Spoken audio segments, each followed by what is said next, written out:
folks, welcome to my channel Review Rowdy. I am your host and दोस्त कुशल नारसरिया। दोस्तों आज मैं रिव्यू कर रहा हूँ पिछले 1.5 साल से अटका हुआ भंसाली साहब और आलिया भट्ट का most ambitious project Gangubai Kathiawadi का। गंगूबाई काठियावाड़ी कमाटीपुरा की काफ़ी ज़्यादा फेमस प्रोस्टिट्यूट थी। पिछले 40 सालों से भी ज़्यादा समय से उनका पुतला वहाँ पे रखा हुआ है। वहाँ के लोग काफ़ी ज़्यादा मानते हैं उनको। गंगूबाई को काफ़ी कम उम्र में उनका लवर गुजरात से मुंबई ले आया और यहाँ पे लाकर उसने उन्हें प्रोस्टिट्यूशन के रैकेट में धकेल दिया। किस तरह से गंगूबाई कमाटीपुरा में लाई गई, उनके साथ वहाँ पे क्या क्या हुआ, किस तरह से वो कमाटीपुरा की ही बेताज बादशाह बन गई, किस तरह वो उस टाइम के काफ़ी मशहूर डॉन करीम लाला के टच में आई, फिर वो पॉलिटिकली कैसे एक्टिव हुई, बाद में वो कमाटीपुरा की प्रेसिडेंट कैसे बन गई, ये पूरा जर्नी, ये पूरा उनका संघर्ष इस मूवी में दिखाने की कोशिश की गई है।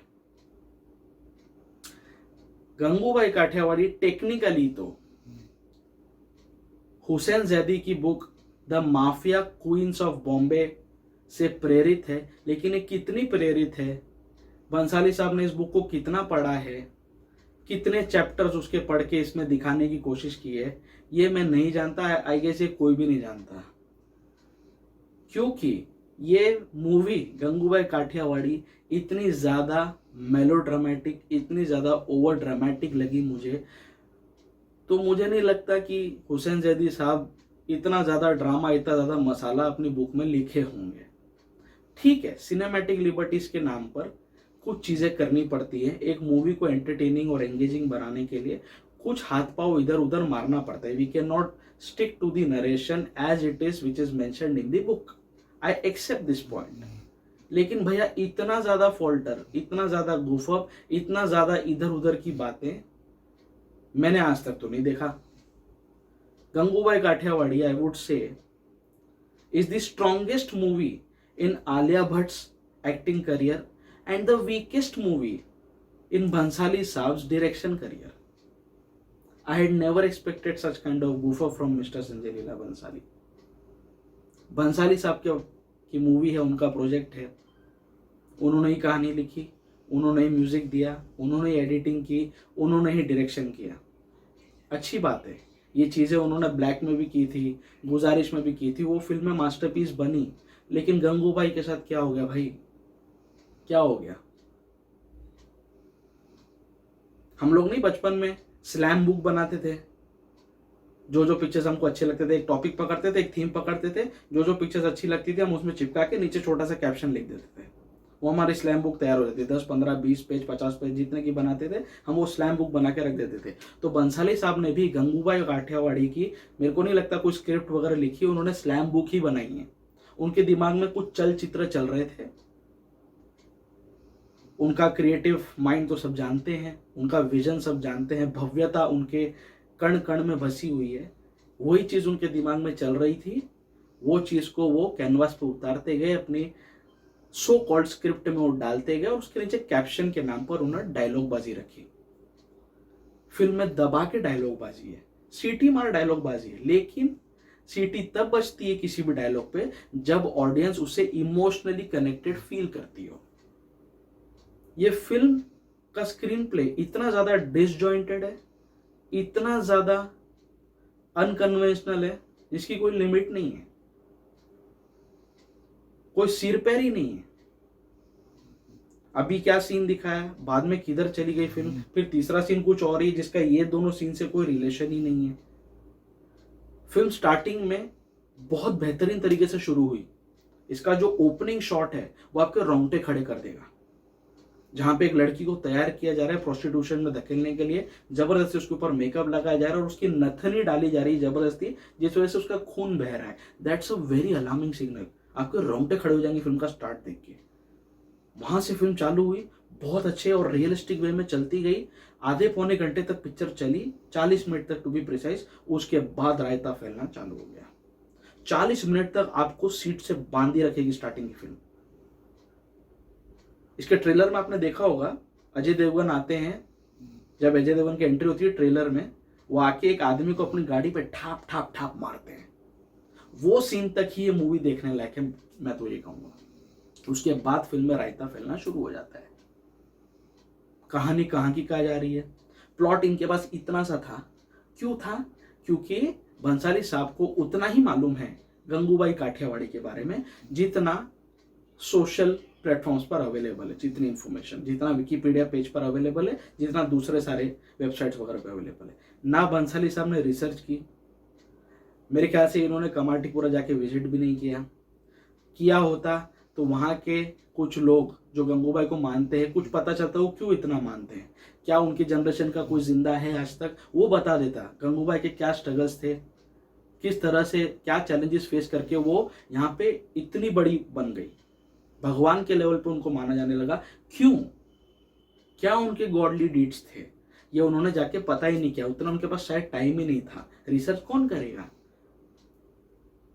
कुछ भी स्क्रीन पे डाल दिया, जो जो चीज सुनी थी, जो जो पढ़ी थी, वो ज्वाइन करके दिखा दिया और बोल दिया कि भाई हुसैन जैदी की बुक पे बेस्ड है फिल्म। कौन पढ़ने वाला, कौन ऑडियंस पिक्चर देखने के बाद बुक पढ़ने जाने वाली है कि नहीं? बंसाली साहब ने मेहनत ही नहीं की। He is a masterful director. Sir आपसे उम्मीदें हैं हमको।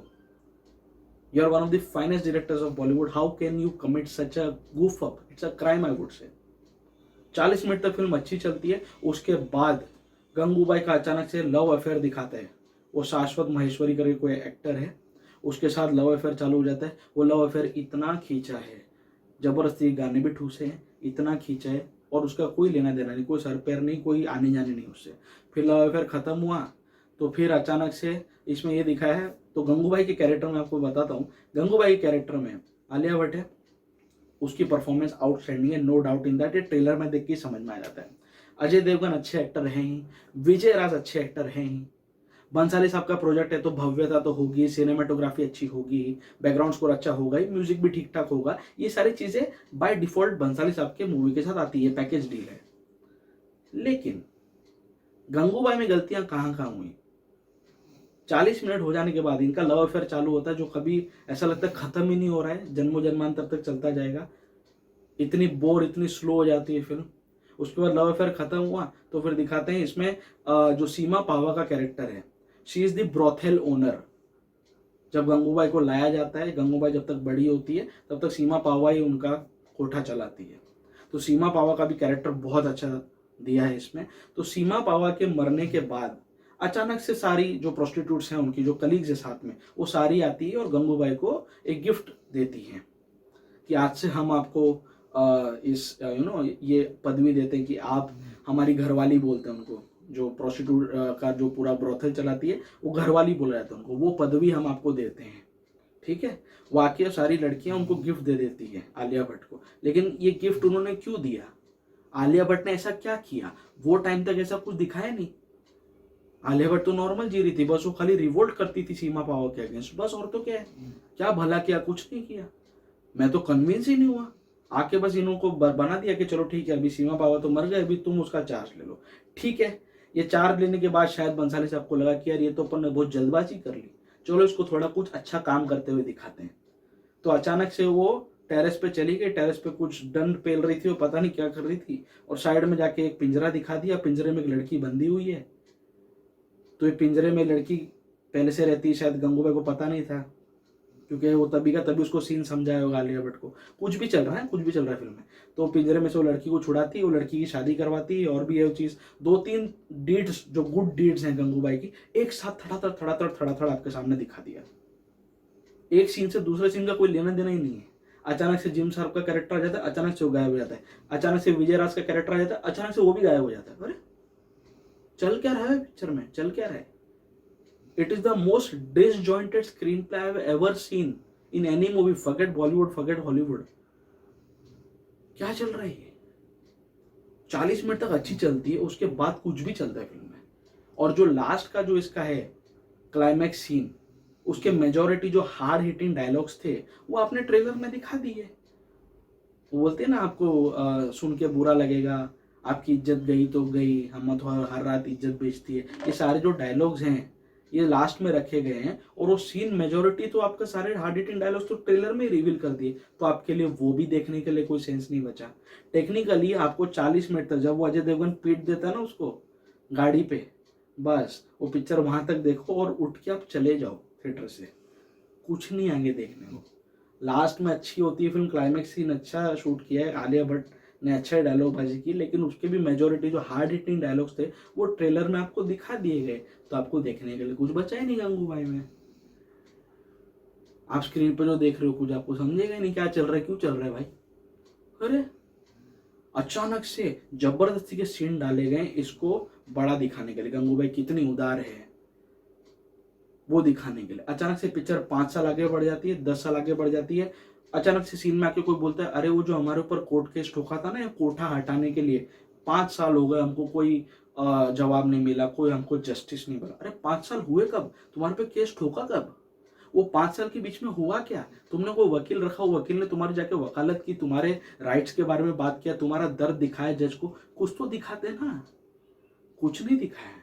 अचानक से 5 साल हो भी गए केस को, केस शुरू कब हुआ भाई, कौन केस किया, कुछ नहीं बताया, अचानक से भगा दिया। मेरे को ऐसा लगा फिल्म में घाई में थे बंसाली साहब कि पिक्चर खत्म करो भाई, क्योंकि उनके पास कुछ समझ ही नहीं रहा था उनको मैं दिखाऊं क्या। विजय राज का कैरेक्टर आया, फिर लगा कि थोड़ा पिक्चर अभी कुछ संभलेगी, दोनों के बीच में राइवलरी दिखाएंगे। सो ये सेकंड हाफ में विजय राज आते हैं जब ये पॉलिटिकल एंगल ले लेती है मूवी, जब गंगूबाई इसकी तो कमाटीपुरा में तो उनका नाम हो जाता है, अब उनको नेशनल लेवल पर नाम करना है अपना, प्रोस्टिट्यूट्स के लिए उनको हक की लड़ाई लड़नी है, उसके लिए वो चाचा नेहरू से भी मिलती है, और ये सारी चीजें उसमें दिखाई है, पॉलिटिकल एंगल देने की कोशिश की है मूवी को। तो पॉलिटिकल जब बनी फिल्म तो अब लगा कि अब विजय राज का कैरेक्टर गंगूबाई को मारने के लिए, उसे नीचा दिखाने के लिए कुछ तो करेगा, फिर इन दोनों के बीच की राइवलरी चलेगी और देखने में मजा आएगा। वो भी नहीं चला, वो भी नहीं चला, 1-2 डायलॉग बाजी वाले सीन रख दिए, बस खत्म हो गई बात, कहानी खत्म।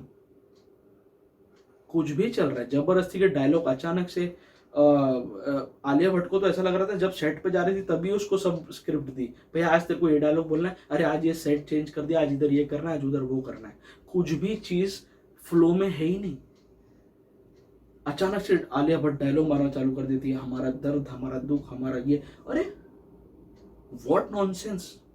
बॉस, आपको अगर वाकई एक अच्छी मूवी, एक सधी हुई मूवी जो प्रोस्टिट्यूट्स को लेकर बनाई गई है, जो प्रोस्टिट्यूट लोगों के हक की बात करती है, जो उनकी वाकई में जो पीड़ा है वो दिखाती है ना, please watch the 1983 released masterpiece named Mandi, directed by Shyam Benegal साहब।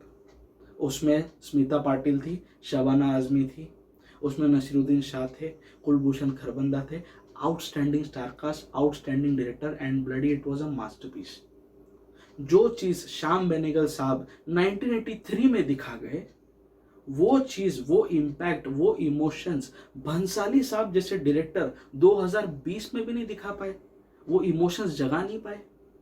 It's a sad thing, I am feeling really sad to watch this movie. Gangubai मैं नेक्स्ट टाइम कभी देखूंगा भी नहीं। Bhansali sir's movie are masterpiece, are timeless classics. जो सावरिया बनाई थी ना, सावरिया से थोड़ी बेटर मूवी है, बस आप समझ लो अभी मैं क्या कंपैरिजन कर रहा हूँ। सावरिया भी बकवास फिल्म थी, बोर थी, वैसे ही गंगूबाई का लफड़ा हो गया भाई। एक्टिंग अच्छी, डायलॉग बाजी अच्छी, लेकिन डायलॉग बाजी का क्या मतलब, आलिया कितना संभाल लेगी स्क्रीन को, तुम्हारे पास कहानी ही नहीं है। आज बंसाली साहब को दिखाना चाहिए था कि किस तरह से गंगूबाई बचपन से जब वो आई वहां पे प्रोस्टिट्यूशन रैकेट में, जब वो घुसी उसके साथ क्या क्या हुआ। एक सीन दिखा दिया उन्होंने जब वो करीम लाला का जो आदमी उसके साथ रेप करता है, उसके साथ जबरदस्ती करता है और बहुत ब्रूटली उसको मारता है, वो वाकई शॉकिंग सीन है, दिल दहला देगा वो सीन। लेकिन उसके बाद क्या, उसके बाद कैसे हो, मतलब ऐसा हो गया कि हर एक चीज कन्वीनियंट होती चली गई। एक बार करीम लाला ने उसको बोल दिया कि तू आज से मेरी बहन है, मेरे आदमी ने तेरा रेप किया, आई एम सॉरी, तेरे को जो हेल्प चाहिए मेरे से आके लेना, मेरे से पैसा लेना, जो भी चाहिए। तो मतलब उसके बाद तो हर चीज कन्वीनियंट होती गई भाई गंगूबाई के लिए। स्ट्रगल लाइफ से खत्म ही हो गया ऐसा दिखा रहे। कुछ भी हुआ गंगूबाई फोन करके करीम लाला के पहुंच जाती थी, करीम लाला मेरे को ये पैसा दे दो, मेरे को ये करना है, करीम लाला मेरे को ये दे दो, मेरे को आपका दारू का ठेका दे दो, मैं वो भी चलाऊंगी। और करीम लाला भी बहुत उदार, बिंदास, हाँ ये ले बहन जा, ले जा, दाने दाने में केसर का दम, बोल जुबान केसरी। अरे व्हाट नॉनसेंस, व्हाट नॉनसेंस। फिर अचानक से कोई एक सीन जबरदस्ती पैदा करेंगे, अचानक से जिम साहब का कैरेक्टर आ जाएगा जो वकालत की बातें करेगा, प्रोस्टिट्यूट्स के राइट्स की बातें करेगा, अचानक से कोई ज़रूरत नहीं है इसकी। अचानक से वो सीन आएगा, फिर वो आलिया भट्ट को बोलेगा आप कुछ बताइए आप क्या पीड़ा फेस कर रहे, फिर आलिया भट्ट सीरियस सा मुंह बना के एक सरकेस्टिक कमेंट मारेगी। कमेंट अच्छा है, डायलॉग अच्छा है, लेकिन जब डायलॉग में फील नहीं है, उसकी वहाँ पे ज़रूरत नहीं है, उसका वहाँ पे कोई फ्लो नहीं है, कोई नरेशन में वो बैठ नहीं रहा है कहीं पे, तो उसका मतलब क्या है सर? संजय सर बताइए, आपने रिसर्च ही नहीं की मूवी पे। गंगूबाई क्या क्या बनाने निकले थे, आप क्या बन गई? गंगूबाई का स्ट्रगल नहीं दिखाया, कोर्ट केसेस नहीं दिखाए, वो माफिया क्वीन बनने के बाद उसने क्या क्या किया वहाँ पे, कुछ भी चीज़ नहीं दिखाई, हर चीज़ ऊपर ऊपर से दिखा के छोड़ दी बीच में। It's the most disjointed screen play I have ever seen in my life. Picture में कंटेंट ही नहीं है, दम ही नहीं है। I am really feeling very very sad कि भंसाली साहब की मूवी ऐसी हो सकती है। फर्स्ट हाफ फिल्म का है ठीक ठाक है as compare to second half, as compare to second half, ठीक है। 40 मिनट स्टार्टिंग के फिल्म के बहुत अच्छे हैं, बाकी परफॉर्मेंस सबकी अच्छी है, लेकिन परफॉर्मेंस का मैं 4 डालूँ जब पिक्चर में कहानी ही नहीं है, डायलॉग बाजी चल रही है। डायलॉग बाजी है, सीटी वीटी बजेगी, ये फिल्म ये वीकेंड तक चल जाएगी, शोज इसके हाउसफुल जा रहे हैं। नेक्स्ट वीक से भैया गंगूबाई को कोई देखने भी नहीं वाला है। It's a let down. इसके काफ़ी मिक्स्ड रिव्यूज़ आ रहे हैं, जिनको ये फिल्म अच्छी लग रही है उन्होंने आई एम श्योर मंडी नहीं देखी है। जो मंडी मूवी देख लेगा ना शाम बेनेगल साहब की, शबाना आजमी की, उसको ये ज़िंदगी में पसंद नहीं आने वाली मूवी। बाय डिफ़ॉल्ट वो कंपेयर करके देखेगा और वो कंटेंट की क्वालिटी जांच लेगा कि क्या किधर क्या बनाया भाई। So I would still suggest Gangubai Kathiawadi पे अपना टाइम वेस्ट मत करो, it's a let down movie. Instead आपको सेम टॉपिक पे एक बेहतरीन मूवी देखनी है, watch Mandi on Amazon prime, that's a way better movie. My rowdy rating for Gangubai Kathiawadi will be just 2.5 out of 5। 3 star भी देने का मेरा मन नहीं कर रहा है फिल्म को, इतना बोर किया फिल्म ने, इतने सारे डिसजॉइंटेड कैरेक्टर्स और डायलॉग्स थे फिल्म में, कोई मजा ही नहीं, ना कंटेंट है ना कुछ है, पिक्चर में दम ही नहीं है भाई, कुछ भी नहीं है। सिर्फ परफॉर्मेंसेस ठीक है, उसके लिए एक बार देख सकते हो जाके। सो आपको गंगूबाई काठियावाड़ी पर मेरा रिव्यू कैसा लगा प्लीज़ नीचे कमेंट बॉक्स में ज़रूर मेंशन करना। आप अगर मेरे चैनल पर नए आए हो तो प्लीज़ मेरे चैनल को सब्सक्राइब कर लीजिए।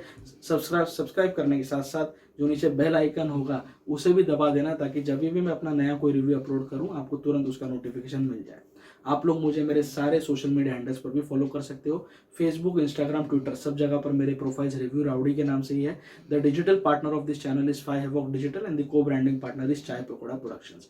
आप मेरे रिव्यूज चाय पकौड़ा प्रोडक्शंस के यूट्यूब चैनल पर भी साइमल्टेनियसली देख सकते हो। बहुत जल्दी मैं आपके सामने फिर से आऊँगा लव हॉस्टल और द फेम गेम के रिव्यू के साथ। So till then stay tuned, stay filmy and stay rowdy.